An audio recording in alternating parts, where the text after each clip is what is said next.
গুম, খুন, ধর্ষণ, রাহাজানি, চাঁদাবাজি এবং জঙ্গি নাটকে যখন বাংলার আকাশ কালো মেঘের মতো ছেয়ে গিয়েছিল, যখন নারী শিশু নির্বিশেষে সকলের মুখে উচ্চারিত হচ্ছিল, হে আমাদের প্রভু, তুমি আমাদেরকে জালেম অধ্যুষিত এই জনপদ থেকে বের করে নাও, আমাদেরকে উদ্ধার করো, আমাদের জন্য পাঠাও তোমার পক্ষ থেকে অভিভাবক, পাঠাও সাহায্যকারী।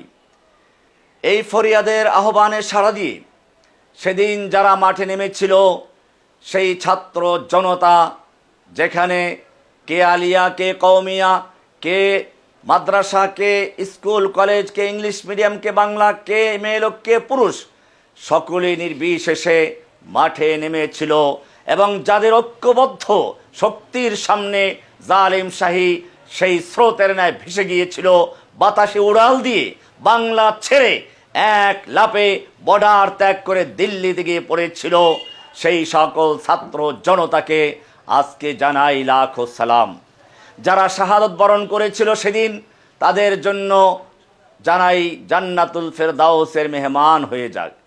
আর যারা আহত হয়ে এখনও পঙ্গুত্ব বরণ করে যারা বিভিন্ন হাসপাতালে কাতরাচ্ছে, যারা চিরতরে নিজের দৃষ্টিশক্তি হারিয়েছে, যারা হাত পা কান হারিয়েছেন, তাদের জন্য আল্লাহ রাব্বুল আলামিনের কাছে ফরিয়াদ করি, রাব্বুল আলামিন তাদেরকে ধৈর্য ধারণ করার তৌফিক দান করো এবং তাদেরকে সবরে জামিল উত্তম বিনিময় দান করো। প্রিয় দেশবাসী, আপনারা জানেন গত স্বৈরাচার এদেশে সবচেয়ে বেশি টার্গেট করেছিল ইসলামকে ধ্বংস করার জন্য। সেজন্য আলেমদের মধ্যে কাউকে অপহরণ করা হলো, আবু তাহা আদনান সহ অনেককে অপহরণ করা হয়েছিল, আবার অনেককে কারাবন্দি করা হয়েছিল। জসিমউদ্দিন রহমানি, দেলোয়ার হোসেন সাঈদী, মামুনুল হক, এরকমভাবে হেফাজতের সব নেতাদেরকে নির্বিচারে সেদিন কারাগারে বন্দি করা হয়েছিল, অত্যাচার করা হয়েছিল নির্মমভাবে। রিমান্ডের নামে চরম অত্যাচার করে এই মানুষগুলোকে সেদিন বিভিন্নভাবে পঙ্গু করে দেওয়া হয়েছিল। এমনিভাবে আপনারা জানেন ইলিয়াস আলীকে গুম করে হত্যা করা হলো, আজমিকে আয়নাঘরে দীর্ঘদিন বন্দি রাখা হলো। কত মানুষকে এরকম যে বন্দি করা হয়েছিল তার হিসাব কেউ জানে না। শুধুমাত্র যাদের পরিচয় আছে, যারা প্রসিদ্ধ, কেবল তাদেরকেই মানুষ মনে রেখেছে। কত লোক নিহত হলো শাপলা চত্বরে, কত লোক নিহত হলো ব্রাহ্মণবাড়িয়াতে, কত লোক নিহত হলো হাটহাজারীতে, পদে পদে জীবন দিয়েছে, তাদের কেউ হিসাবও রাখে নেই। শাপলা চত্বরের সেই নির্মম ইতিহাস, শাপলা চত্বরের সেই নির্মম ইতিহাস আমাদেরকে মনে করে দেয় স্বৈরাচার কত বড় জালিম হতে পারে।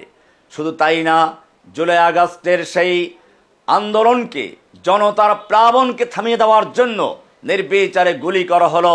সেদিন যাত্রাবাড়ি, উত্তরা, বছিলা সহ বিভিন্ন জায়গায় নির্মম হত্যাকাণ্ড চালানো হয়েছিল বিভিন্ন জায়গায়। আবু সাঈদের সম্প্রসারিত হাতকেও তারা মায়া করল না, বুকের উপরে গুলি করে তাকে নিস্তব্ধ করে দিল। এইভাবেই যখন জালিম শাহী নিজের ক্ষমতাকে পাকাপোক্ত করা, স্থায়ী করার জন্য, নিজের ক্ষমতাকে ফেরাউনদের মতো চিরস্থায়ী করার জন্য এক নীল নকশা নিয়ে মাঠে নেমেছিল, তখনই এদেশের একদল তরুণ, এদেশের একদল ছাত্র জনতা নিজের বুকের তাজা রক্ত দিয়ে স্বাধীনতার মালা গেঁথে গেলেন। আমরা তাদের জানাই লাখো সালাম।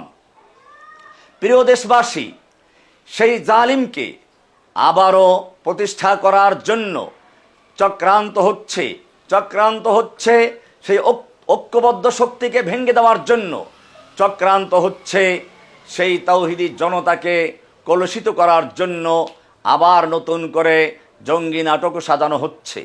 মনে রাখবেন, এখনও সেই স্বৈরাচারের সাজানো ঘাপটি মেরে থাকা বিভিন্ন গোয়েন্দা শাখায় যারা রয়েছে, তারাই এই কাজগুলো করে যাচ্ছে নিরলসভাবে।